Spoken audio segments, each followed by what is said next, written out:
조선 중종 연간 한양북촌에는 대대로 문과 급제자를 배출한 김진사 댁이 있었습니다.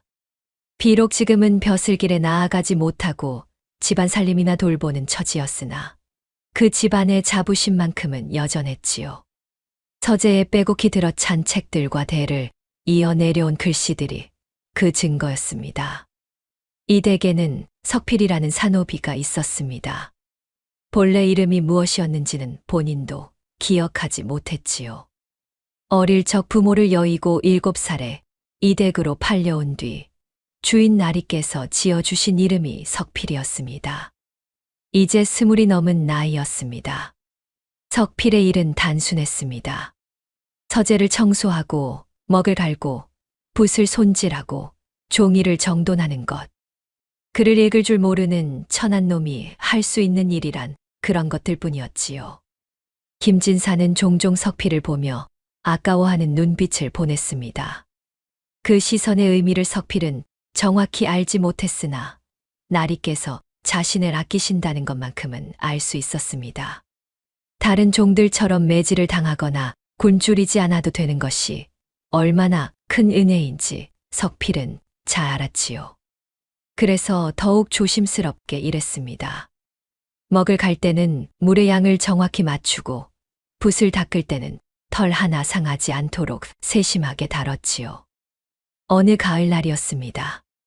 김진사가 서재에서 글씨 연습을 하고 있었는데 석필은 평소처럼 먹을 갈며 곁에서 시중을 들고 있었지요. 김진사의 붓끝에서 흘러나오는 글씨를 석필은 멍하니 바라보았습니다. 글자의 뜻은 몰라도 그 모양만큼은 눈에 들어왔지요. 검은 먹물이 하얀 종이 위에 스며드는 모습이 참으로 묘했습니다. 붓이 지나간 자리마다 굵고 가는 선이 생겨났고 획이 꺾이는 부분에서는 먹물이 잠깐 고였다가 다시 흘러갔습니다. 석필의 눈은 그 모든 움직임을 놓치지 않고 쫓아갔지요. 김진사가 붓을 내려놓고 한숨을 쉬었습니다. 쓴 글씨가 마음에 들지 않는 모양이었지요. 석필은 조심스럽게 새 종이를 펼쳐 올렸습니다. 김진사가 다시 붓을 들어 같은 글자를 썼는데 이번에도 마음에 들지 않았는지 종이를 구겨버렸습니다. 어찌 써도 선친의 필체를 따라갈 수 없구나. 김진사가 중얼거렸고 석필은 고개를 숙인 채 대답 없이 서 있었습니다. 글씨를 못 쓰는 것이 얼마나 괴로운 일인지는 몰랐으나 나리의 탄식에는 깊은 슬픔이 담겨 있다는 것쯤은 알 수 있었지요.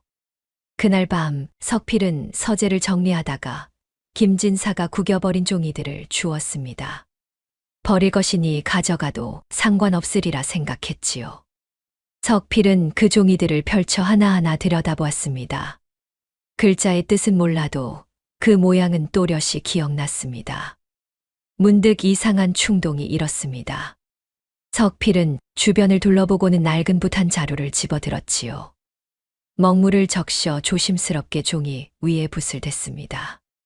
손이 떨렸습니다. 붓 끝에서 먹물이 번지며 종이를 적셨지요.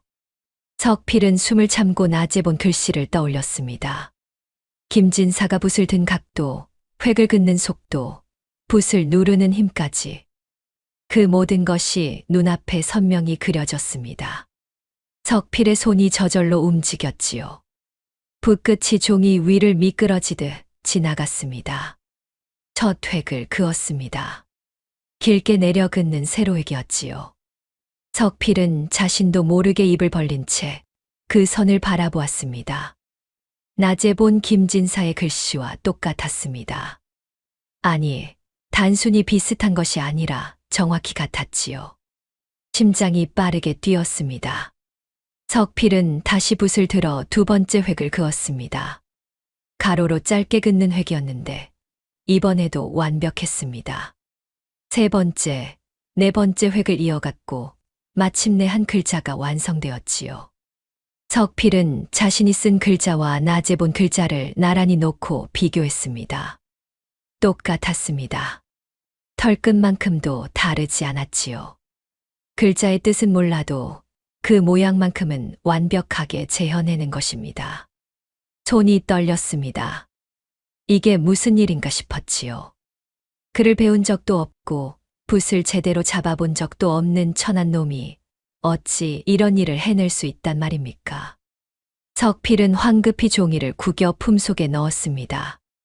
이 일을 들키면 큰일 날 것 같았지요. 그날 밤 석필은 잠을 이루지 못했습니다. 자신에게 이런 재주가 있다는 사실이 믿기지 않았고 동시에 두려웠습니다. 천한 놈이 양반의 글씨를 흉내낸다는 것, 그것만으로도 죽을 죄가 아니겠습니까? 하지만 며칠이 지나자 그 두려움은 호기심으로 바뀌었습니다. 석필은 서재를 정리하며 틈틈이 버려진 종이들을 모았고 밤이 되면 몰래 글씨를 베꼈었지요. 김진사의 글씨뿐만 아니라 서재에 걸린 선친의 글씨, 집안에 보관된 옛 문서들의 글씨까지. 한 번 본 글씨는 어떤 것이든 그대로 재현해낼 수 있었습니다. 석필은 자신의 재주가 신기하기도 했지만 한편으로는 쓸모없는 것이라 여겼습니다. 글을 못 읽는 놈이 글씨를 잘 쓴들 무슨 소용이 있겠습니까? 그저 재미삼아 연습할 뿐이었지요. 그러던 어느 날이었습니다. 김진사가 급히 석필을 불렀습니다.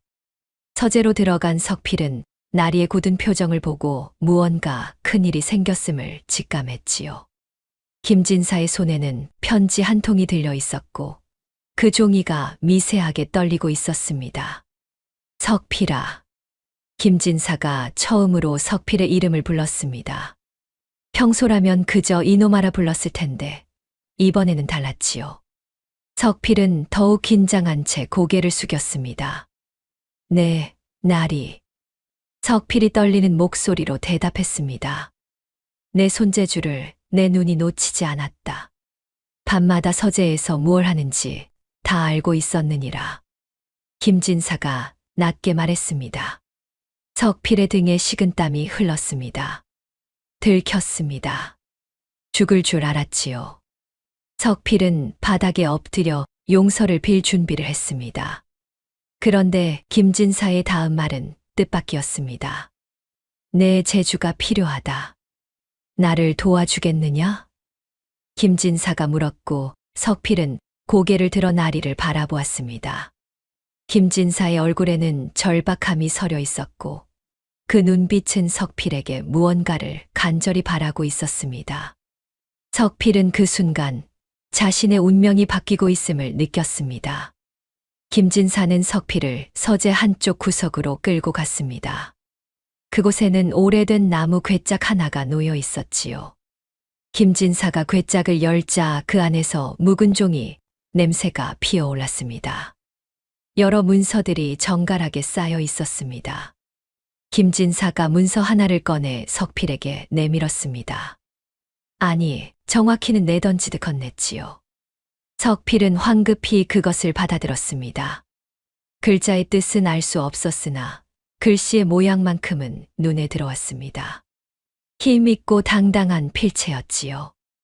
이 글씨를 똑같이 베껴 써라. 김진사가 차갑게 명령했습니다.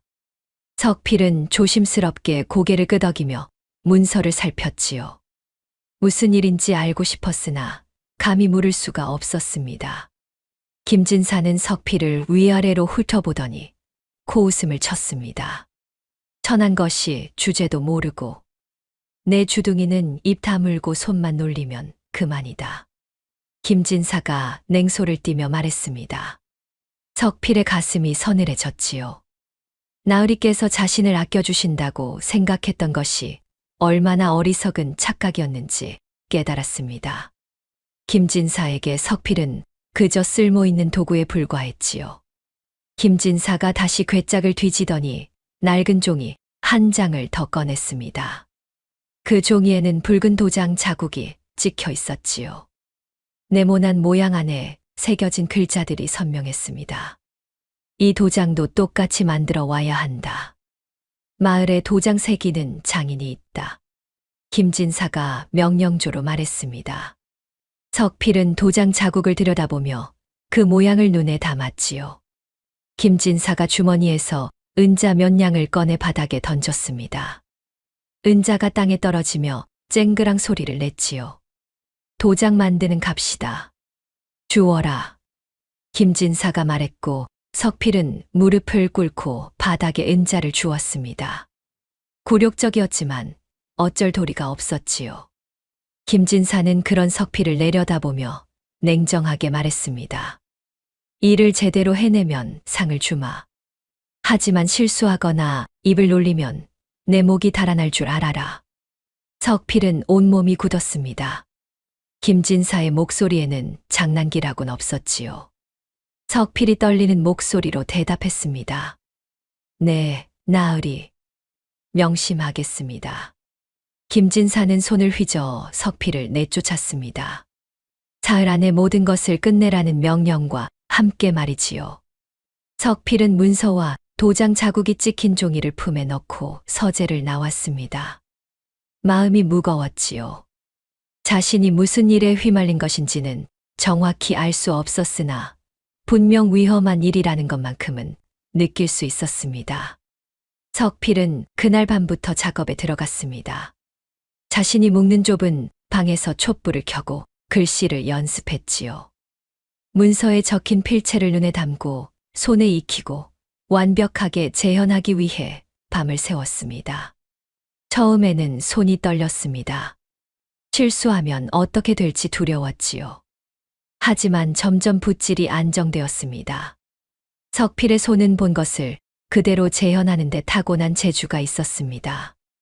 며칠이 지나자 문서의 글씨와 구별할 수 없을 정도로 완벽하게 베낄 수 있게 되었지요. 이제 도장이 문제였습니다. 석필은 도장 자국이 찍힌 종이를 품에 넣고 마을로 향했습니다. 장인의 집은 마을 끝자락에 있었지요. 낡은 집이었으나 안에서는 정과 망치 소리가 규칙적으로 들려왔습니다. 나이 지긋한 장인이 나와 석필을 보더니 무슨 일인지 물었습니다. 석필은 종이를 꺼내 보여주었지요. 장인은 도장 자국을 자세히 들여다보았습니다. 그러더니 만들 수 있다며 사흘이면 되겠다고 했습니다. 석필은 은자를 건넸습니다. 장인은 은자를 받아들고 다시 도장 자국을 살폈습니다. 그런데 문득 장인의 눈빛이 이상하게 변했습니다. 어디서 구한 것이냐고 조심스럽게 물었지요. 석필은 가슴이 철렁했습니다. 뭔가 잘못된 것 같았지요. 석필은 그냥 주인 나으리께서 시키신 일이라고 얼버무렸습니다. 장인은 한참을 석필을 바라보더니 고개를 끄덕였습니다. 알았다며 사흘 후에 오라고 했지요. 하지만 장인의 목소리에는 뭔가 꺼림칙한 기운이 서려 있었습니다. 석필은 불안한 마음을 안고 집으로 돌아왔지요. 사흘이 지났습니다. 석필은 다시 장인의 집을 찾아갔습니다. 장인은 작은 보자기에 싼 도장을 건넸지요. 석필이 보자기를 풀어 도장을 확인했습니다. 완벽했습니다. 종이에 찍힌 자국과 털끝만큼도 다르지 않았지요. 석필은 안도의 한숨을 내쉬었습니다. 석필이 인사하고 돌아서려는데 장인이 낮은 목소리로 조심하라고 말했습니다. 그 도장은 평범한 것이 아니라고 했지요. 석필은 뒤를 돌아보았으나 장인은 이미 집 안으로 들어가 버렸습니다.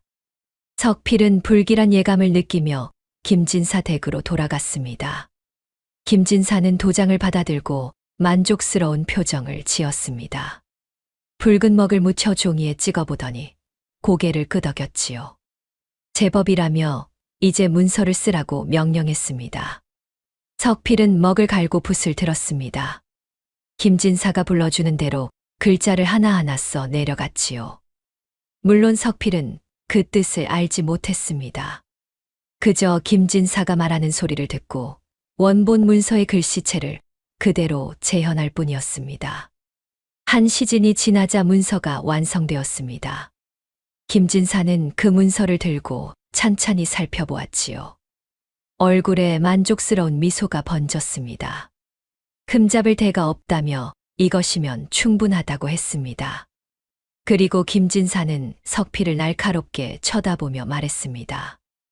오늘 일은 입 밖에 내지 마라. 내가 이 일을 발설하는 순간 너뿐만 아니라 내 목숨과 관련된 모든 것이 사라질 줄 알아라. 김진사의 목소리는 얼음장보다 차가웠습니다. 석필은 온몸에 소름이 돋았지요. 석필이 떨리는 목소리로 명심하겠다고 대답했습니다. 김진사는 손을 휘저어 석필을 내보냈습니다. 석필은 서재를 나오며 뒤를 돌아보았습니다. 김진사는 위조한 문서를 들고 만족스러운 표정으로 미소 짓고 있었지요. 석필은 자신이 큰 죄를 저질렀다는 것을 알았습니다. 하지만 어쩔 수 없었습니다. 거부할 수도 도망칠 수도 없었지요. 석필은 그날 밤 자신의 운명이 이제 김진사의 소나귀에 완전히 넘어갔음을 깨달았습니다. 그리고 장인의 말이 계속 머릿속을 맴돌았습니다. 그 도장은 평범한 것이 아니라던 그 말이 말이지요. 석필이 위조한 문서는 효과가 있었습니다. 김진사는 그 문서를 들고 관하로 향했고 며칠 뒤 의기양양한 얼굴로 돌아왔지요. 석필은 멀리서 그 모습을 지켜보았습니다. 김진사의 사촌 형님이라는 양반이 분노한 얼굴로 대문을 나서는 것도 보였습니다. 일은 성공한 모양이었습니다. 석필은 안도의 한숨을 내쉬었지요. 이제 이 일이 끝나고 평범한 일상으로 돌아갈 수 있으리라 생각했습니다. 하지만 그것은 큰 착각이었습니다. 사흘 후 김진사가 다시 석필을 불렀습니다. 석필은 불길한 예감을 느끼며 서재로 들어갔지요. 김진사의 얼굴에는 만족스러운 미소가 가득했습니다. 내 솜씨 덕에 땅을 되찾았다며 칭찬 아닌 칭찬을 했지요. 석필은 고개를 숙인 채 대답했습니다. 이제 끝났으니 본래 일로 돌아가도 되겠냐고 조심스럽게 물으려 했으나 김진사가 먼저 입을 열었습니다. 이번엔 더 큰 일을 맡겨야겠다는 말이었지요. 석필의 심장이 덜컥 내려앉았습니다. 더 큰 일이라니 무슨 말입니까? 김진사는 책상 서랍에서 두툼한 문서 뭉치를 꺼냈지요. 이번에는 채무 문서다. 세 사람의 문서가 필요하니 이 글씨들을 보고 똑같이 만들어라. 김진사가 명령했습니다. 석필은 그제야 깨달았지요. 첫 번째 일은 시작에 불과했다는 것을 말입니다. 석필이 떨리는 목소리로 말하려 했으나 김진사가 차갑게 쏘아붙였습니다. 감히 나으리의 명을 거역하려느냐? 김진사가 말했고 석필은 더 이상 아무 말도 할 수 없었지요. 김진사는 문서 뭉치를 석필에게 던졌습니다. 각기 다른 사람들의 글씨로 쓰인 옛 문서들이었습니다. 김진사는 종이 한 장을 더 건넸지요. 글을 읽을 줄 모르니 내용을 불러주겠다며 김진사가 말했습니다. 석필은 떨리는 손으로 문서들을 받아들었지요. 도망칠 곳도 거부할 방법도 없었습니다. 그날부터 석필은 밤낮으로 위조 작업에 매달렸습니다. 세 사람의 필체를 익히고 각기 다른 글씨체로 채무 문서를 작성했지요. 김진사가 불러주는 내용은 석필이 이해할 수 없는 것들이었으나 그 톤만큼은 알 수 있었습니다. 거짓이었습니다. 첫 번째 사람의 글씨는 떨리고 힘없었습니다. 늙은이의 글씨였지요. 석필은 그 떨림까지 완벽하게 재현했습니다. 두 번째 사람의 글씨는 힘차고 굳셌습니다. 젊은 양반의 글씨였지요. 세 번째 사람의 글씨는 흘려쓴 초서체에 가까웠습니다. 급하게 쓴 듯한 느낌이었지요. 석필은 며칠에 걸쳐 3개의 문서를 완성했습니다. 도장도 각기 달랐지요. 석필은 도장 장인을 다시 찾아가 3개의 도장을 만들어 달라고 했습니다. 장인은 이번에도 도장 자국들을 보더니 얼굴을 찌푸렸습니다. 뭔가 말하려다가 참는 듯 했지요. 하지만 은자를 받고는 묵묵히 일을 시작했습니다. 사흘 후 석필은 완성된 도장 3개를 받아들었습니다. 김진사는 완성된 문서들을 보고 크게 만족했습니다. 석필의 어깨를 툭 쳤지요. 그것이 칭찬인지 경고인지 알 수 없었습니다.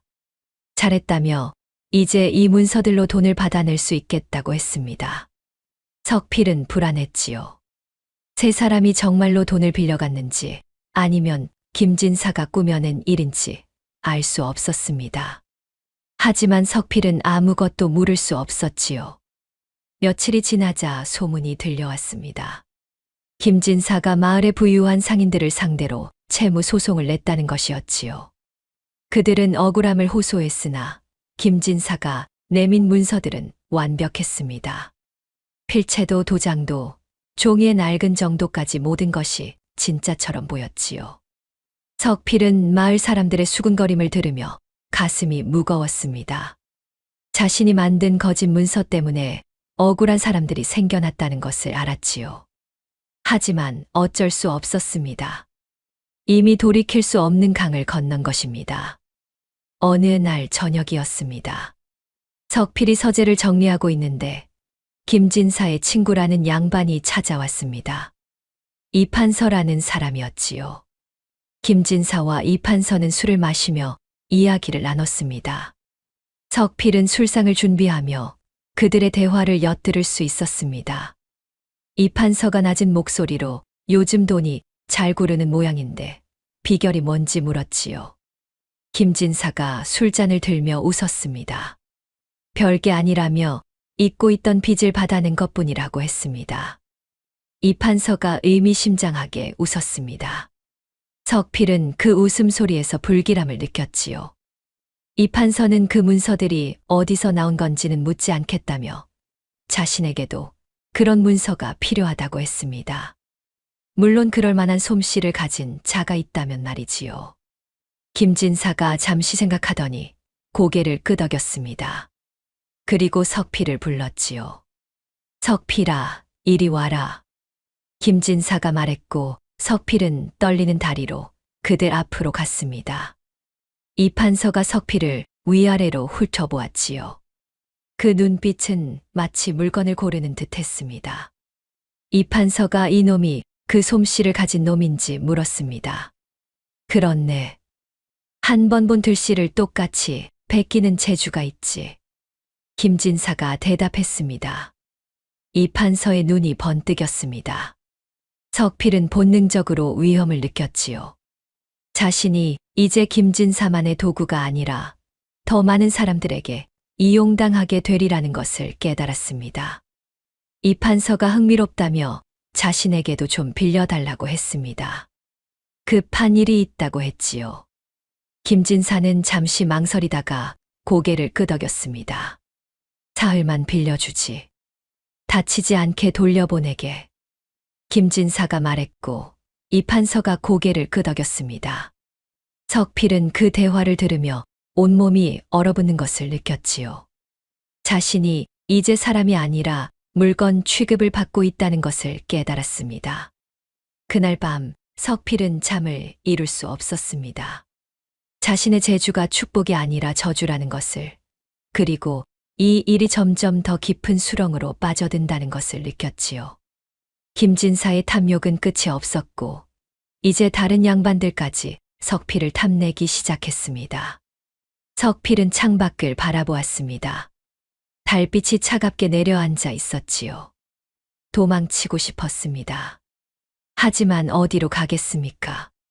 노비는 주인 없이 살 수 없었고 도망치면 잡혀 죽을 것이 뻔했습니다. 석필은 자신이 만든 위조 문서들이 점점 더 큰 죄악으로 쌓여간다는 것을 느꼈지요. 다음 날 아침 석필은 김진사의 명령으로 이판서의 저택으로 끌려갔습니다. 이판서의 집은 김진사 댁보다 훨씬 컸지요. 높은 담장과 웅장한 대문이 그 집안의 권세를 말해주고 있었습니다. 이판서는 석필을 서재로 데려갔습니다. 그곳에는 온갖 문서들이 쌓여 있었지요. 이판서가 그중 하나를 꺼내 석필 앞에 던졌습니다. 이 글씨를 베껴라. 열흘 안에 5장의 문서가 필요하다. 이판서가 차갑게 명령했습니다. 석필은 떨리는 손으로 문서를 집어들었지요. 글자의 뜻은 알 수 없었으나 필체는 또렷이 보였습니다. 힘있고 단정한 글씨였습니다. 석필이 조심스럽게 고개를 들어 이판서를 바라보았습니다. 무슨 내용인지 물어보고 싶었으나 입이 떨어지지 않았지요. 이 판서는 석필의 눈빛을 보고는 비웃듯 말했습니다. 내가 알 필요 없는 일이니 시키는 대로만 하라는 말이었습니다. 이 판서의 목소리에는 김진사보다 더한 냉기가 서려 있었습니다. 석필은 고개를 숙였지요. 이 판서가 종이 한 뭉치를 건네며 이 내용대로 써야 한다고, 그를 모르니 불러주겠다고 말했습니다. 석필은 붓을 들었습니다. 이 판서가 천천히 내용을 불러주기 시작했지요. 석필은 그 말을 듣고 글자를 써 내려갔습니다. 하지만 이상한 점이 있었습니다. 이 판서가 불러주는 내용 중에 작구 같은 이름이 나왔지요. 정승판이라는 이름이었습니다. 글자의 뜻은 몰라도 같은 소리가 반복되니 기억에 남았습니다. 며칠이 지났습니다. 석필은 이 판서의 서재에 갇혀 밤낮으로 문서를 베껴 썼습니다. 밥은 하루 2번 들어왔고 잠은 서재 바닥에서 잤지요. 이 판서는 가끔 들어와 작업 상황을 확인하며 빨리 끝내라고 협박했습니다. 늦으면 목이 달아날 줄 알라는 말이었지요. 석필은 필사적으로 붓을 움직였습니다. 손가락에 물집이 잡히고 손목이 저렸지만 멈출 수 없었습니다. 어느 날 밤이었습니다. 석필이 문서를 쓰다가 잠깐 쉬고 있는데 서재 밖에서 소리가 들렸습니다. 이 판서와 누군가가 대화하는 소리였지요. 석필은 귀를 기울였습니다. 낯선 목소리가 정승판 대감을 끌어내리려면 확실한 증거가 필요하다고 말했습니다. 석필은 깜짝 놀랐지요. 정승판, 바로 자신이 문서에 계속 써 넣던 그 이름이었습니다. 이 판서가 염려 말라고 했습니다. 이 문서들이면 충분하다고, 정승판이 역적과 내통했다는 증거가 될 것이라고 했지요. 석필은 온몸에 소름이 돋았습니다. 역적과 내통했다는 증거라니 그것은 영모였습니다. 낯선 목소리가 그 문서들이 진짜처럼 보이겠느냐고 의심스럽게 물었습니다. 이 판서는 자신에게 특별한 솜씨를 가진 자가 있다며 그놈이 만든 문서는 진짜와 구별할 수 없다고 자신 있게 말했지요. 석필은 가슴이 철렁 내려앉았습니다. 자신이 만드는 문서가 영모를 꾸미는 데 쓰인다는 것을 깨달았지요. 낯선 목소리가 정승판이 쓰러지면 그 자리를 누가 차지하느냐고 물었습니다. 이 판서는 당연히 자신이라며 웃었습니다. 두 사람의 발소리가 멀어졌습니다. 석필은 그 자리에 얼어붙은 듯 앉아 있었지요. 자신이 쓴 문서들 때문에 죄 없는 사람이 역적으로 몰려 죽게 된다는 것을 알았습니다. 석필은 도망칠까 생각했습니다. 하지만 이 판서의 저택은 경비가 삼엄했고 도망쳐도 갈 곳이 없었지요. 문서를 망쳐버릴까도 생각했습니다. 하지만 그러면 자신이 죽을 것이 뻔했습니다. 석필은 밤새 고민했으나 답은 나오지 않았지요. 열흘이 지나자 5장의 문서가 모두 완성되었습니다. 이 판서는 문서들을 확인하며 크게 만족했습니다. 훌륭하다며 이것이면 충분하다고 말했지요. 오늘 본 것, 들은 것 모두 잊어라. 내 입에서 한마디라도 새어나가면 내 목숨은 물론이고 김진사, 댁도 무사하지 못할 줄 알아라. 이 판서가 협박했고 석필은 고개를 숙였습니다. 이 판서는 하인을 불러 석필을 김진사 댁으로 돌려보냈지요. 석필은 돌아오는 길에 무겁고 어두운 기분을 느꼈습니다. 자신의 손으로 죄 없는 사람을 죽음으로 몰아넣는 문서를 만들었다는 죄책감이 가슴을 짓눌렀지요. 김진사는 석필이 돌아오자 만족스러운 표정을 지었습니다. 이 판서에게서 후한 사례를 받은 모양이었지요. 김진사가 석필에게 은자 몇 냥을 던져주며 수고했다고 쉬라고 말했습니다.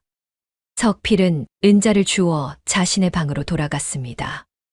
며칠이 지나자 소문이 들려왔지요. 정승판 대감이 영모 혐의로 체포되었다는 것이었습니다. 증거 문서가 발견되었다고 했지요. 석필은 그 소문을 듣고 온몸이 떨렸습니다. 마을 사람들은 수군거렸습니다. 정승파는 청렴한 관리로 유명했는데 영모를 꾸몄다니 믿기지 않는다고 말이지요. 하지만 문서라는 증거가 있으니 어쩔 수 없다고들 했습니다.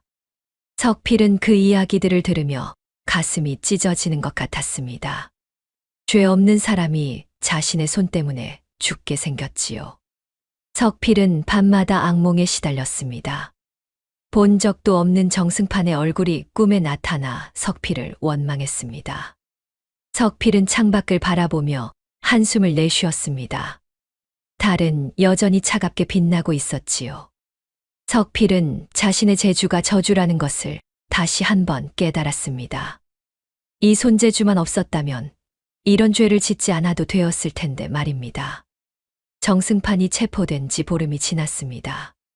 석필은 그동안 마음 편히 잠을 잘 수 없었지요. 밤마다 악몽에 시달렸고 낮에는 김진사의 눈치를 살피며 서재일을 했습니다. 그런데 이상한 일이 벌어졌습니다. 김진사 댁에 찾아오는 양반들이 늘어났지요. 처음에는 한두 명이었으나 점점 더 많은 양반들이 김진사를 찾아왔습니다. 석필은 그들이 서재에서 김진사와 무슨 이야기를 나누는지 알 수 있었습니다. 모두 석필의 재주를 빌리러 온 것이었습니다. 이 판서의 일이 성공하자 소문이 퍼진 모양이었지요. 물론 겉으로는 아무도 위조 문서라고 말하지 않았습니다. 하지만 석필은 알았습니다. 그들이 원하는 것이 무엇인지 말이지요. 어느 날 김진사가 석필을 불렀습니다. 서재에는 낯선 양반 3명이 앉아 있었지요. 그들은 석필을 보며 만족스러운 표정을 지었습니다. 마치 좋은 물건을 발견한 듯한 눈빛이었지요. 석필아, 이분들께서 내 솜씨를 보고 싶어 하신다. 김진사가 말했고 석필은 고개를 숙였습니다. 한 양반이 품에서 종이 한 장을 꺼내 석필 앞에 놓았지요. 오래된 편지였습니다. 이 글씨를 그대로 베껴 써보거라. 그 양반이 말했습니다. 석필은 편지를 들여다보았습니다. 흘려 쓴 글씨였지요. 석필은 붓을 들어 종이 위에 글자를 하나 써 내려갔습니다. 그 양반의 눈이 번뜩였습니다. 오, 정말 똑같구먼. 양반이 감탄하며 말했습니다. 다른 양반들도 고개를 끄덕이며 석필이 쓴 글씨를 들여다보았지요. 그들은 만족스러운 표정으로 김진사를 바라보았습니다. 이 아이를 사흘만 빌려주시오. 급한 일이 있소. 한 양반이 말했고 김진사가 고개를 끄덕였습니다. 석필은 그날부터 그 양반의 집으로 끌려갔지요. 또다시 위조 작업이 시작되었습니다. 이번에는 토지 문서였습니다. 석필은 3장의 토지 문서를 만들어야 했지요. 양반은 석필에게 원본 문서를 보여주지도 않았습니다. 그저 자신이 불러주는 대로 쓰라고만 했습니다. 석필은 묻지 않았습니다. 물어봤자 대답도 없고 오히려 화만 낼 것이 뻔했지요. 사흘 후 석필은 다시 김진사 댁으로 돌아왔습니다. 하지만 쉴 틈이 없었습니다. 다음 날 또 다른 양반이 찾아왔고 석필은 또다시 끌려갔지요. 이번에는 채무 문서였습니다. 그 다음 주에는 매매 문서였습니다. 석필은 쉴 틈 없이 여러 양반들의 집을 돌며 위조 작업을 했습니다. 한 달 사이에 10명이 넘는 양반들의 문서를 만들었지요. 석필의 손은 물집으로 뒤덮였고 손목은 항상 저렸습니다. 김진사는 매번 석필이 돌아올 때마다 사례금을 받았습니다. 은자가 쌓여갔지요. 김진사는 기뻐했으나 석필은 점점 더 괴로워졌습니다. 자신의 손으로 만든 거짓 문서들이 얼마나 많은 사람들을 해치고 있는지 알 수 없었지요. 어느 날 밤이었습니다. 석필이 자신의 방에서 쉬고 있는데 마당에서 소리가 들렸습니다. 석필은 창틈으로 밖을 내다보았지요. 김진사와 낯선 남자가 대화하고 있었습니다. 그 남자는 양반 차림이 아니었습니다. 평민 복장이었지요. 하지만 말투는 예사롭지 않았습니다. 남자가 김진사에게 무언가를 건네고 있었습니다. 주머니처럼 보였지요. 김진사가 주머니를 받아들며 고개를 끄덕였습니다. 남자가 낮은 목소리로 무언가를 말했습니다. 석필은 귀를 기울였으나 잘 들리지 않았지요. 하지만 몇 마디는 들렸습니다. 임금께 올릴 상소문. 석필은 깜짝 놀랐습니다. 임금께 올릴 상소문이라니 그것은 보통 일이 아니었지요. 남자가 계속 말했습니다. 역적의 이름을 넣어야 하오. 석필의 등에 식은땀이 흘렀습니다. 또 역모였습니다.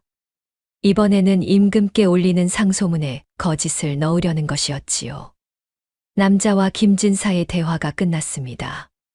남자가 사라지고 김진사는 주머니를 품에 넣고 집 안으로 들어갔습니다. 석필은 온몸이 떨렸습니다.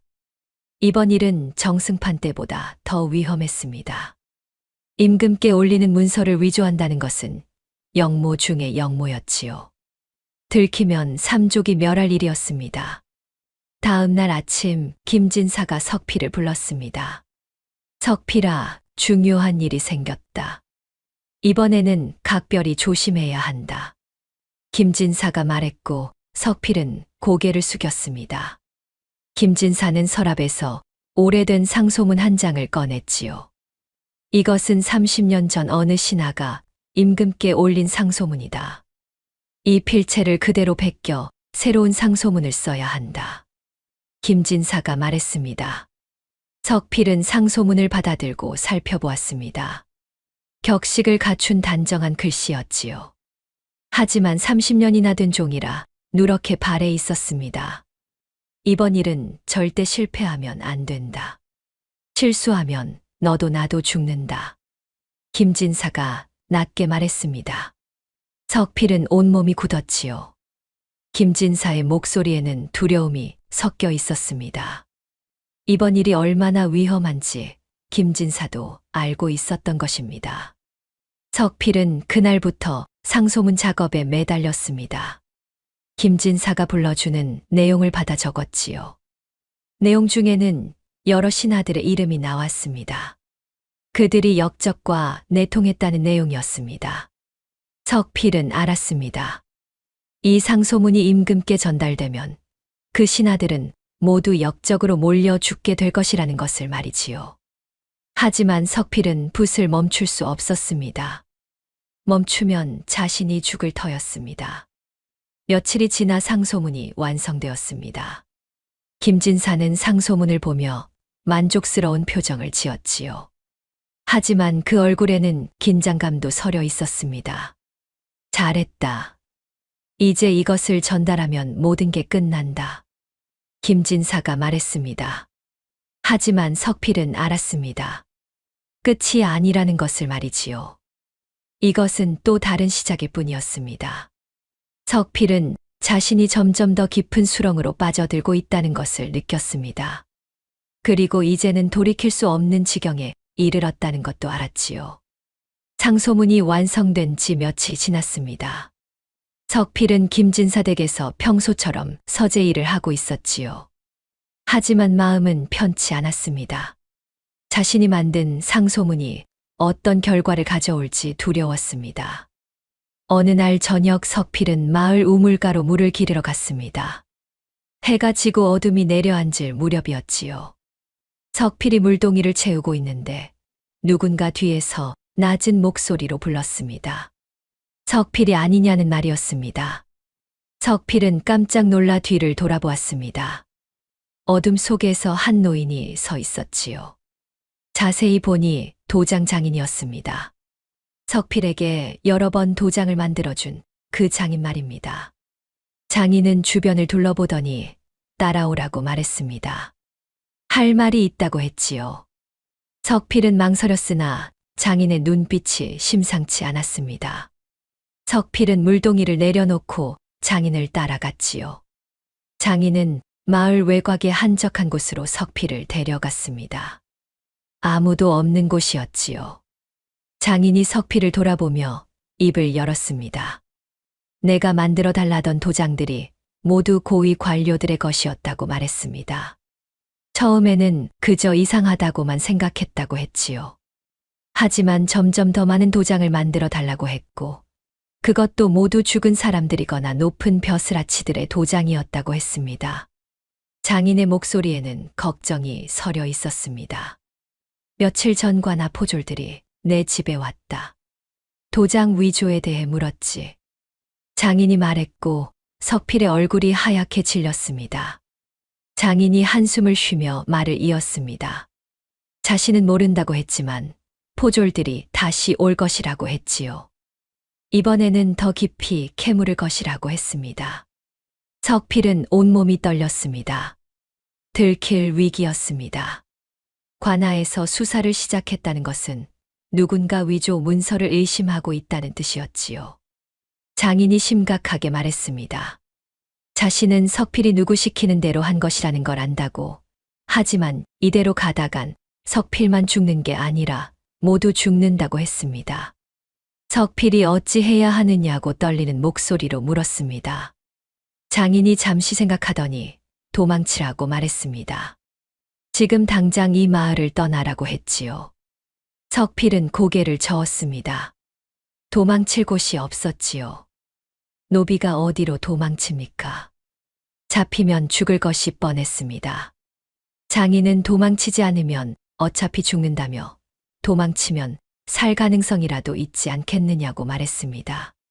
장인이 품에서 작은 주머니를 꺼내 석필에게 건넸습니다. 자신이 모아둔 돈이라며 많지는 않지만 며칠은 버틸 수 있을 것이라고 했습니다. 북쪽으로 가라고, 거기서 새로운 삶을 시작하라고 했지요. 석필은 눈물이 났습니다. 자신에게 이렇게 친절을 베푸는 사람이 있다는 것이 믿기지 않았지요.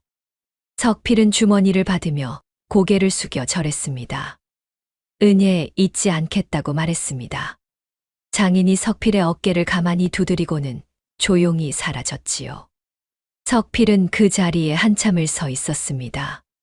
도망쳐야 할까, 아니면 그대로 있어야 할까. 마음이 혼란스러웠지요. 석필은 일단 김진사 댁으로 돌아갔습니다. 하지만 댁 안 분위기가 심상치 않았습니다. 김진사가 서재에서 누군가와 다투는 소리가 들렸지요. 석필은 조심스럽게 다가가 귀를 기울였습니다. 김진사가 소리쳤습니다.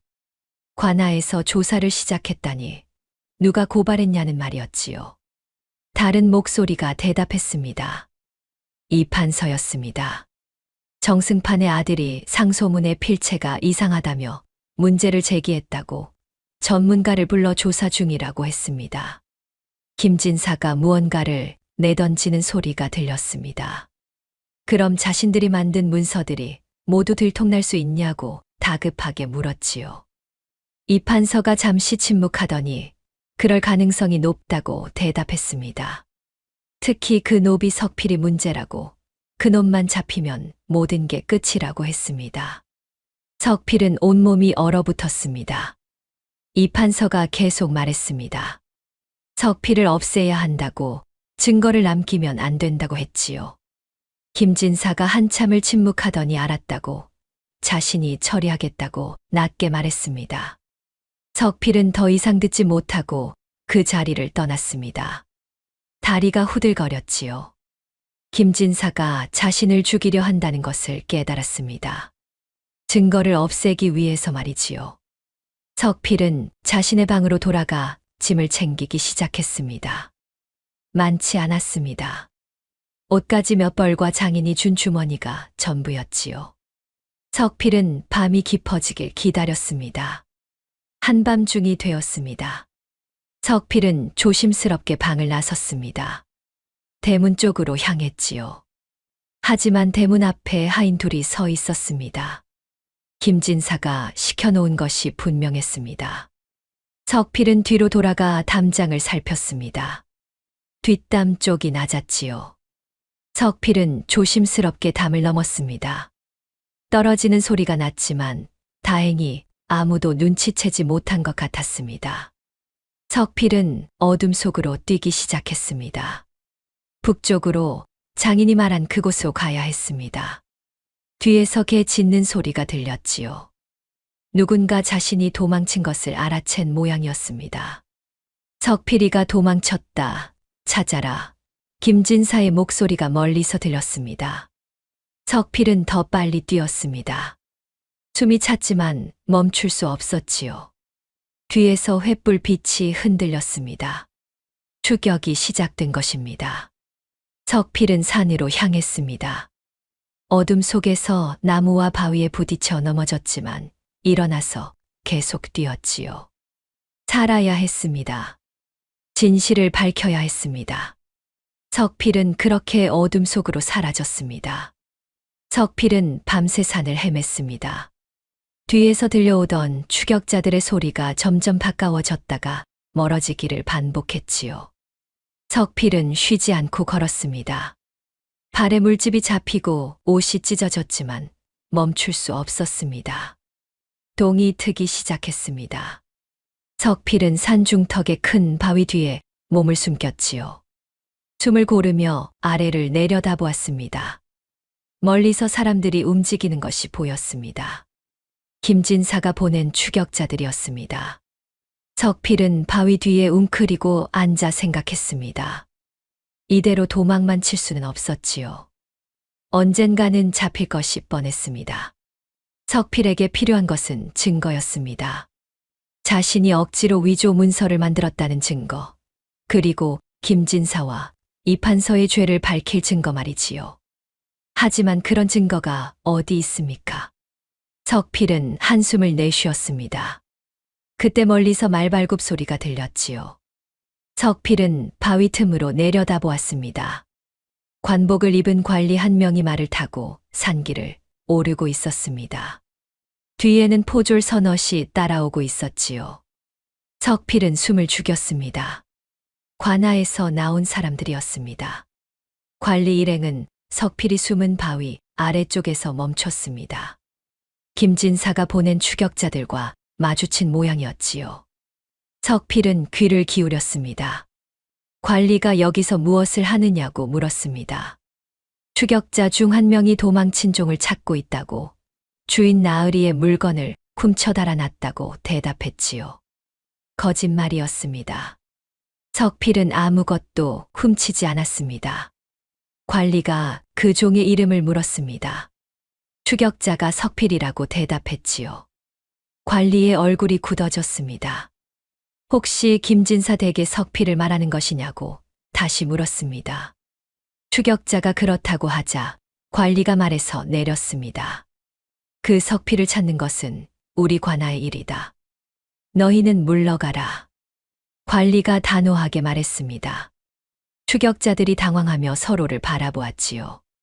추격자가 그놈은 자기 대개종이라며 주인이 처리할 일이라고 말하려 했으나 관리가 손을 들어 막았습니다. 석필은 중요한 증인이라고, 위조 문서 사건과 관련이 있다고 관리가 말했습니다. 관아의 명령이니 당장 물러가라고 했지요. 관리의 목소리에는 권위가 서려 있었습니다. 추격자들은 더 이상 버티지 못하고 물러났습니다. 관리는 포졸들에게 석필을 찾으라고 명령했습니다. 하지만 해치지 말고 안전하게 데려오라고 했지요. 포졸들이 고개를 끄덕이며 산속으로 흩어졌습니다. 석필은 바위 뒤에서 고민했습니다. 관리에게 나타날까 아니면 계속 숨을까? 석필은 관리의 말을 곱씹었습니다. 중요한 증인이라고 했지요. 위조 문서 사건과 관련이 있다고 했습니다. 그렇다면 관아에서도 이미 위조 문서를 의심하고 있다는 뜻이었습니다. 석필은 결심했습니다. 도망만 치는 것보다 관아에 진실을 말하는 것이 낫겠다고 생각했지요. 석필은 바위 뒤에서 조심스럽게 나왔습니다. 저, 여기 있습니다. 석필이 떨리는 목소리로 말했습니다. 관리와 포졸들이 놀라 석필을 바라보았지요. 관리가 천천히 다가왔습니다. 내가 석필이냐고 물었고 석필이 고개를 끄덕였습니다. 관리는 석필을 찬찬히 살펴보았습니다. 석필의 손을 보더니 고개를 끄덕였지요. 소문대로 글씨를 잘 쓰는 손이라고 말했습니다. 석필은 고개를 숙였습니다. 관리가 석필에게 다가와 낮은 목소리로 물었습니다. 김진사와 이판서가 너를 시켜 위조 문서를 만들었느냐? 관리의 물음에 석필은 잠시 망설였습니다. 사실대로 말하면 김진사와 이판서는 물론 자신도 죽을 수 있었지요. 하지만 거짓말을 하면 죄 없는 사람들이 계속 고통받을 것이었습니다. 석필은 고개를 들어 관리를 똑바로 바라보았습니다. 그렇습니다. 저는 그들이 시키는 대로 문서를 위조했습니다. 석필이 대답했습니다. 관리의 얼굴에 안도의 빛이 스쳤지요. 잘 말해 주었다며 이제 안전하니 함께 관하로 가자고 말했습니다. 포졸 하나가 석필에게 물을 건넸습니다. 석필은 감사하며 물을 마셨지요.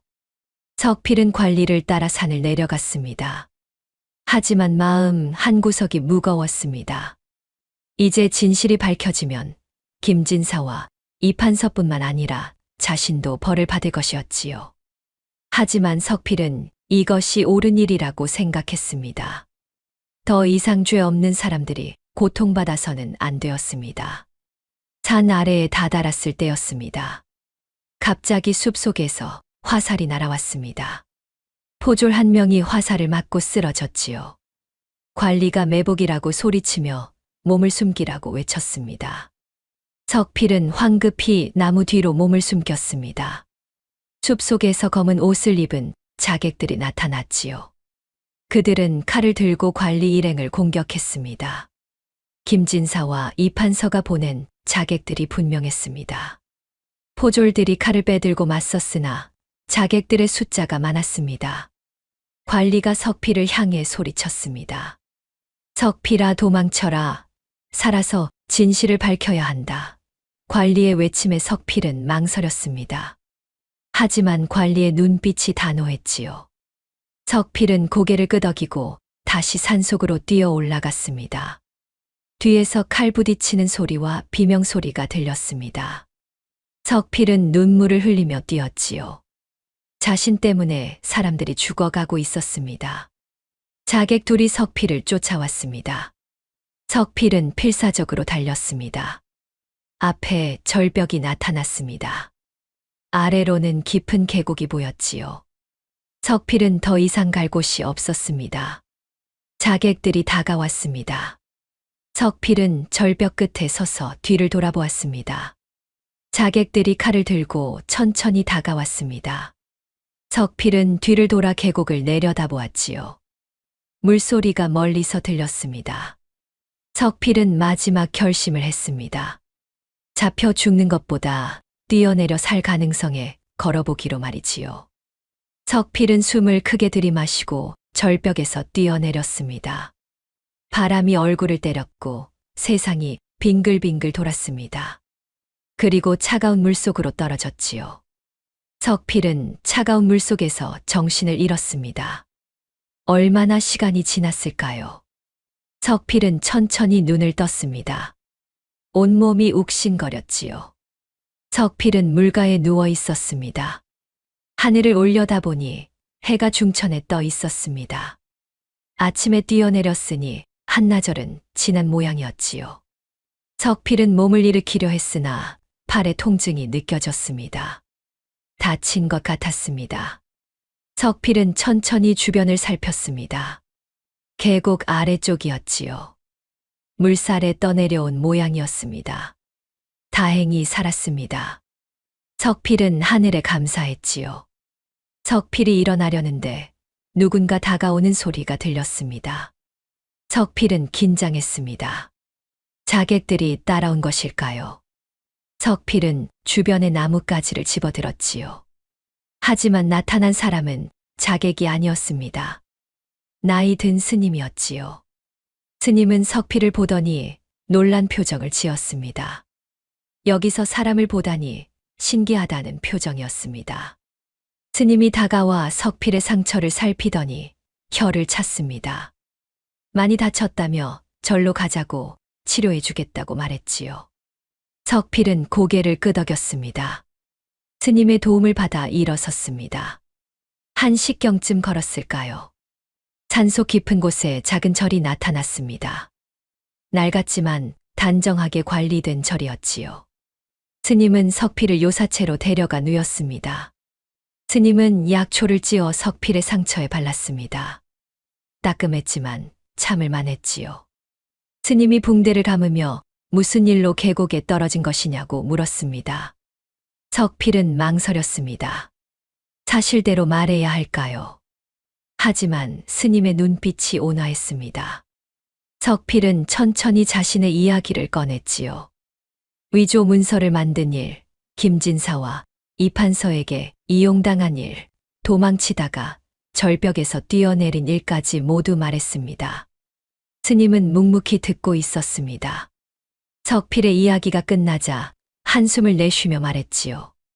참으로 기구한 인연이라고, 하지만 진실을 말하기로 결심한 것은 잘한 일이라고 했습니다.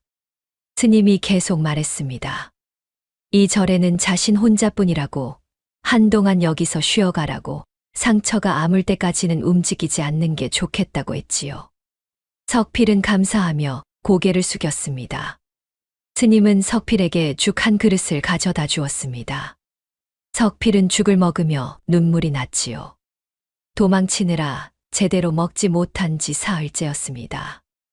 며칠이 지났습니다. 석필은 절에서 상처를 치료하며 지냈지요.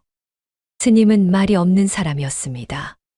필요한 말만 했고 나머지 시간은 염불을 하거나 절 일을 했습니다. 석필도 몸이 좀 나아지자 스님을 도왔습니다. 마당을 쓸고 물을 깃고 나무를 패는 일을 했지요. 육체 노동을 하며 석필은 마음이 조금씩 편안해졌습니다.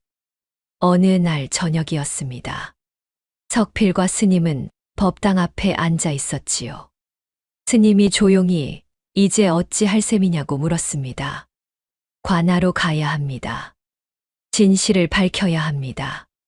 석필이 대답했고 스님이 고개를 끄덕였습니다. 용기 있는 결정이지만 위험할 것이라고, 김진사와 이판서가 가만히 있지 않을 것이라고 말했지요. 석필도 알고 있었습니다. 하지만 도망만 칠 수는 없었지요. 정승판 대감과 다른 억울한 분들을 위해서라도 가야 한다고 석필은 단호하게 말했습니다. 스님은 석필을 오래 바라보더니 알겠다고 말했습니다. 자신이 도와주겠다고, 한양으로 가는 길을 알려주고 필요한 것도 챙겨주겠다고 했지요. 석필은 깊이 절했습니다. 스님이 석필을 일으키며 말했습니다. 조심해야 한다고, 김진사와 이판서는 권력이 있는 자들이라 관하에 가기 전에 석필을 죽일 수도 있다고 했지요. 석필은 고개를 끄덕였습니다. 스님이 잠시 생각하더니 안으로 들어갔습니다. 그리고 낡은 보자기에 싼 무언가를 가져왔지요. 보자기를 풀자 오래된 문서 한 장이 나왔습니다. 스님이 설명했습니다. 이것은 30년 전 이판서의 아버지가 영모에 연루되었을 때의 문서라고, 당시 이 절의 선대 스님께서 보관하신 것이라고 했지요. 이판서 집안은 원래 영모로 멸문당할 뻔했는데 증거 부족으로 무죄가 되었다고, 이 문서에는 그때의 진실이 담겨 있다고 말했습니다. 석필은 놀라 문서를 바라보았습니다. 이것이 있으면 이판서를 압박할 수 있을지도 모른다는 생각이 들었지요. 석필이 어찌 이런 귀한 것을 주시느냐고 물었습니다. 진실은 언젠가 밝혀져야 하는 법이다. 내가 그 일을 해줄 수 있다면 이 문서도 제 역할을 하는 것이지. 스님이 말했습니다. 석필은 문서를 품에 소중히 넣었지요. 다음 날 새벽 석필은 절을 떠날 준비를 했습니다. 스님이 양식과 옷가지를 챙겨주었습니다. 석필은 스님께 깊이 절하며 은혜를 평생 잊지 않겠다고 말했습니다. 부처님께서 내 길을 지켜주실 것이다. 조심해서 가거라. 스님이 말했고 석필은 고개를 끄덕이고 절을 나섰습니다. 한양으로 가는 길은 멀고 험했습니다. 하지만 석필의 발걸음은 단호했지요. 이제 더 이상 도망치지 않을 것이었습니다. 진실을 밝히고 죄 없는 사람들을 구할 것이었습니다. 석필은 사흘을 걸었습니다. 낮에는 숨어서 쉬고 밤에 이동했지요. 김진사와 이판서의 추격자들을 피하기 위해서였습니다. 마침내 한양이 보였습니다. 높은 성곽과 웅장한 궁궐이 눈에 들어왔지요. 석필은 숨을 고르며 관아를 향해 걸어갔습니다. 이제 모든 것이 결정될 시간이었습니다. 석필은 한양관아 앞에 섰습니다. 큰 건물이었지요. 석필은 떨리는 다리로 관아 문 앞으로 걸어갔습니다. 문지기가 석필을 가로막으며 무슨 일이냐고 물었습니다. 위조 문서 사건에 대해 증언하러 왔습니다. 석필이 떨리는 목소리로 대답했습니다. 문지기의 눈빛이 변했지요. 잠시 기다리라며 안으로 들어갔습니다. 얼마 후 문지기가 나와 석필을 안으로 안내했지요. 석필은 넓은 마당을 지나 관청 건물로 들어갔습니다. 큰 방에는 관복을 입은 관리 서너 명이 앉아 있었지요. 가운데에는 높은 관직으로 보이는 사람이 앉아 있었습니다. 가운데 앉은 관리가 석필에게 내가 석필이냐고 물었습니다. 석필은 바닥에 엎드려 절하며 그렇다고 대답했지요. 관리가 석필을 찬찬히 바라보더니 입을 열었습니다. 산에서 만났던 관리가 석필 이야기를 했다고 자객들에게 습격당해 목숨을 잃을 뻔했으나 다행히 살아났다고 했습니다. 석필은 고개를 숙였지요. 그 관리가 살아났다니 다행이었습니다. 관리가 이제 석필의 이야기를 들어보자고 말했습니다. 김진사와 이판서가 어떤 문서들을 위조하게 했는지 말해보라고 했지요. 석필은 천천히 입을 열었습니다. 석필은 처음 선친의 땅 문서를 위조한 일부터 시작해 채무 문서들, 그리고 정승판 대감을 역적으로 모는 상소문까지 모두 말했습니다. 관리들은 석필의 이야기를 들으며 서로 눈빛을 주고받았지요. 석필이 이야기를 마치자 관리가 물었습니다. 증거가 있느냐고. 석필의 말만으로는 부족하다고. 김진사와 이판서는 권세가 있는 자들이니 확실한 증거가 필요하다고 말했지요. 석필은 품에서 스님이 준 문서를 꺼냈습니다. 그리고 조심스럽게 관리에게 건넸지요. 이것은 30년 전 이판서의 아버지가 영모에 연루되었을 때의 문서입니다. 석필이 말했습니다. 관리가 문서를 받아들어 펼쳐 읽더니 얼굴이 굳어졌지요. 다른 관리들도 문서를 돌려보며 놀란 표정을 지었습니다. 한 관리가 중얼거렸습니다. 이것이 진짜라면 이판서 집안은 원래 역적의 후손이 아니냐고 말이지요. 가운데 앉은 관리가 석필에게 이 문서를 어디서 구했냐고 물었습니다. 석필은 산속절의 스님께서 주셨다고, 선대 스님께서 보관하신 것이라 들었다고 대답했습니다. 관리가 고개를 끄덕이며 다른 관리들과 의논했지요. 잠시 후 관리가 석필을 보며 말했습니다. 김진사와 이판서를 조사하겠다고. 하지만 석필도 위조 문서를 만든 죄가 있으니 일이 끝날 때까지 관아에 머물러야 한다고 했습니다. 석필은 고개를 끄덕였지요. 당연한 일이었습니다. 석필은 포졸들에게 이끌려 관아의 한 방으로 갔습니다. 사흘이 지났습니다. 석필은 방 안에서 기다렸지요. 밖에서 소란스러운 소리가 들렸습니다. 김진사와 이판서를 잡아들이라는 관리의 목소리가 들렸습니다. 곧이어 비명소리와 욕설이 들렸지요. 김진사와 이판서가 잡혀온 모양이었습니다. 석필은 가슴이 두근거렸습니다. 드디어 진실이 밝혀지는 순간이었지요. 얼마 후 포졸이 와서 석필을 데려갔습니다. 큰 신문장으로 갔습니다. 신문장에는 김진사와 이판서가 무릎 꿇고 앉아 있었습니다. 두 사람은 석필을 보자 분노에 찬 눈빛을 보냈지요. 석필은 그 눈빛을 피하지 않고 똑바로 바라보았습니다. 관리가 김진사를 향해 물었습니다. 석필을 시켜 여러 문서를 위조했다는데 사실이냐고 말이지요. 김진사가 소리쳤습니다. 아니옵니다. 그것은 모두 거짓입니다. 저 천한 놈이 제 물건을 훔쳐 달아나면서 꾸며낸 이야기입니다. 김진사가 부정했습니다. 이 판서도 끼어들었지요. 천한 노비의 말을 어찌 믿으시냐며 맞장구 쳤습니다. 두 사람의 부정에 관리가 냉소를 지었습니다. 그리고 도장 장인을 불러들였지요. 장인이 들어와 석필을 보고는 안도의 표정을 지었습니다. 관리가 장인에게 물었습니다. 김진사와 이 판서의 심부름으로 석필이 여러 도장을 만들어 달라고 했느냐고 말이지요. 장인이 고개를 끄덕이며 그렇다고 대답했습니다. 어떤 도장들이었는지도 자세히 설명했습니다. 김진사의 얼굴이 하얗게 질렸습니다. 이 판서는 여전히 부정했지요. 하지만 관리가 스님이 준 문서를 꺼내자 이 판서의 얼굴도 새하얗게 변했습니다. 관리가 차갑게 말했습니다. 이 판서의 아버지는 영모에 연루되어 죽을 뻔했다고 증거를 없애고 간신히 살아났지만 이 문서가 그 증거라고 했지요. 이 판서가 입술을 떨며 그것이 어디서 났느냐고 더듬거렸습니다. 관리는 어디서 구했는지는 중요치 않다고 말했습니다. 중요한 것은 이 판서가 역적의 후손이면서도 높은 벼슬을 하고 있었다는 것, 그리고 죄 없는 정승판 대감을 역적으로 모는 문서를 만들었다는 것이라고 했지요. 이 판서는 더 이상 버티지 못하고 고개를 떨구었습니다. 김진사도 무너졌지요. 바닥에 엎드려 용서해달라고 빌었습니다. 하지만 관리는 냉정했습니다. 그들의 탐욕 때문에 얼마나 많은 사람들이 고통받았는지 아느냐고. 정승판 대감은 억울하게 옥에 갇혔고 여러 상인들은 재산을 빼앗겼다고. 그 모든 죄를 어찌 용서하겠느냐고 말했습니다. 관리가 판결을 내렸습니다.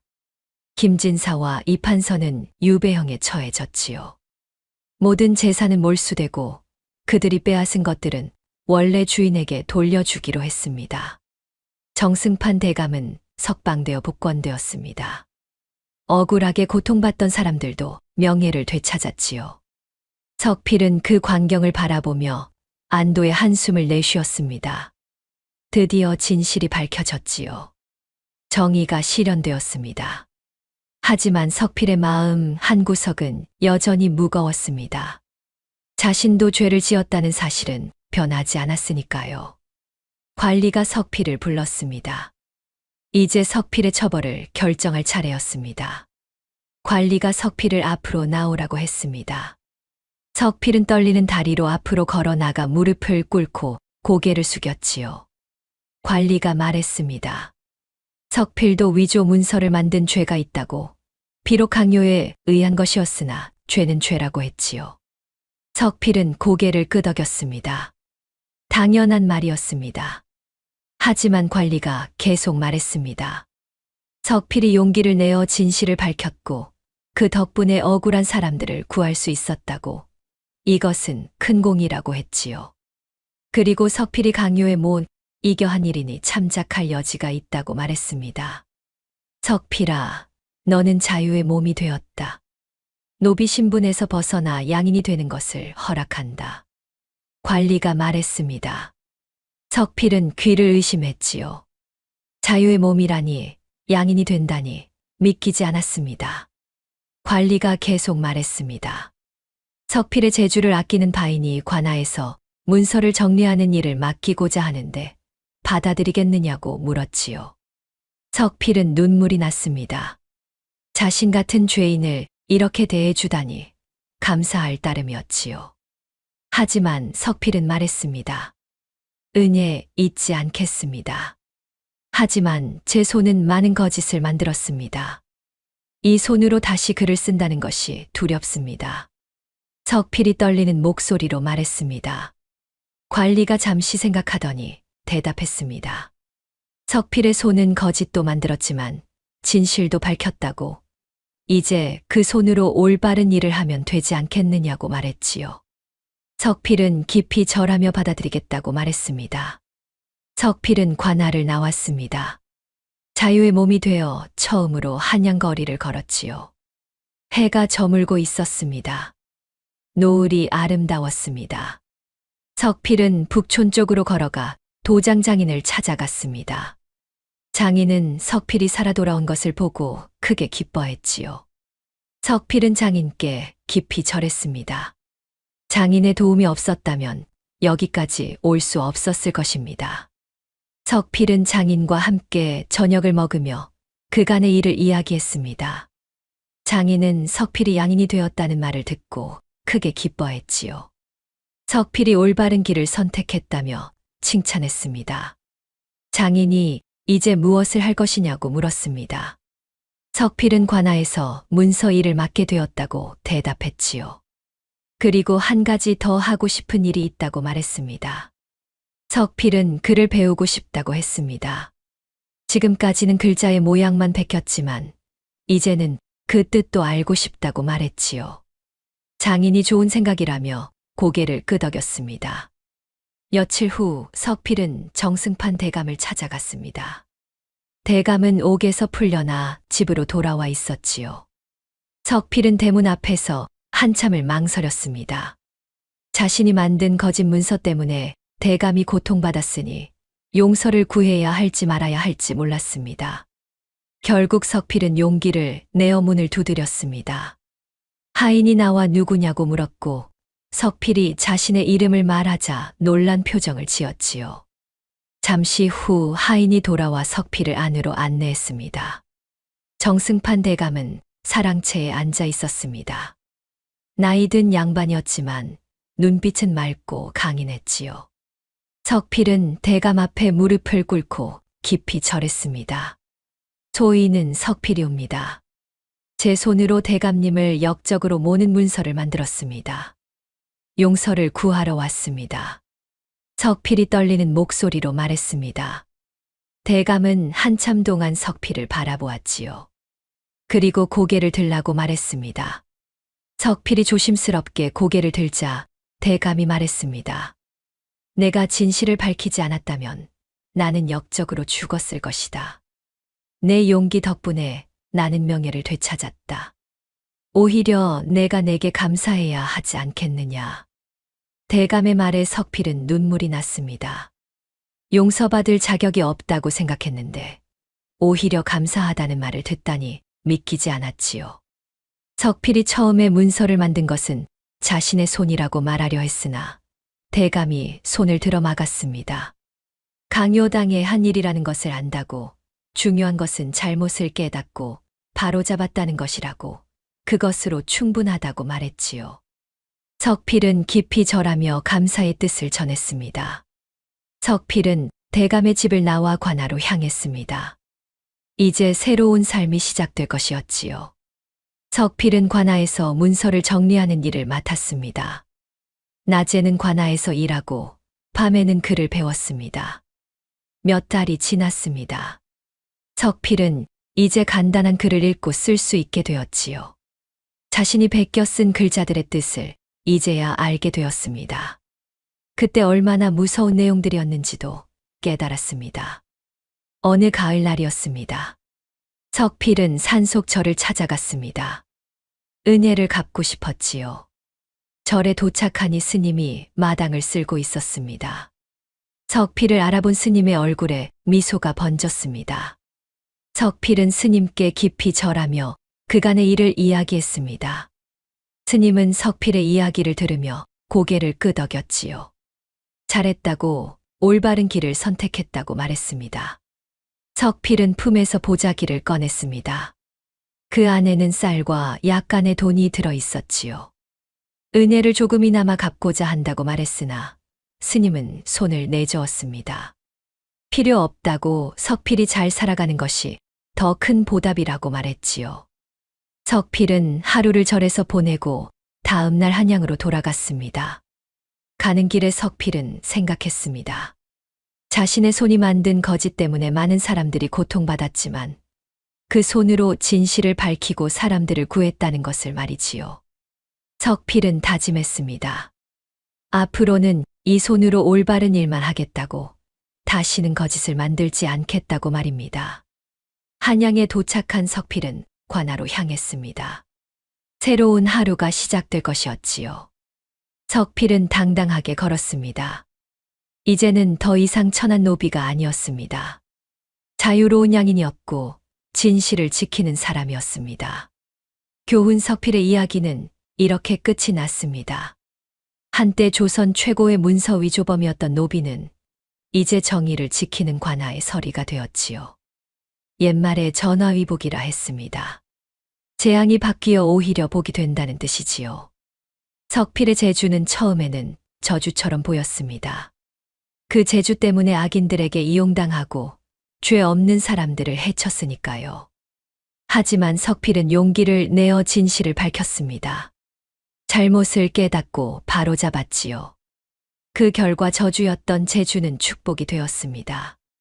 많은 사람들을 구했고 자신도 자유를 얻었습니다.